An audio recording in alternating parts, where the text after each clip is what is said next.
আসসালামু আলাইকুম ভিউয়ার্স, আপনারা এই ব্লগ ভিডিওটি দেখতে পাচ্ছেন। এটি ব্যাংককের নতুন এবং সুন্দর জায়গা ডুজিট সেন্ট্রাল পার্ক। আমি আসলে ভিক্টোরিয়া মনুমেন্ট বিটিএস স্টেশন থেকে সুকুমবিট লাইন ধরে এসকেপ ট্রেনের মাধ্যমে সালাডাইং স্টেশনে নেমে এই পার্কে গিয়েছিলাম। তো এখানে রয়েছে নতুন অত্যাধুনিক শপিং মল, বিভিন্ন রেস্টুরেন্ট, ক্যাফে, সুন্দর ইনডোর ডিজাইন।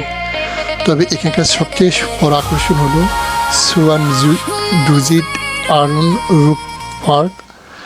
বিশাল এই ছাদ বাগানে রয়েছে সবুজ গাছপালা, হাঁটার পথ, বসার জায়গা, পানি, ঝর্ণা এবং সামনের যে ভিউটি দেখতে পাচ্ছেন এটি লুম্পিনি পার্ক। সো বিকালে থেকে সন্ধ্যার সময় এখানে অনেক সুন্দর আলো, শহরের স্কাই লাইন এবং অনেক চমৎকার ছবি ও ভিডিও পাওয়া যায়।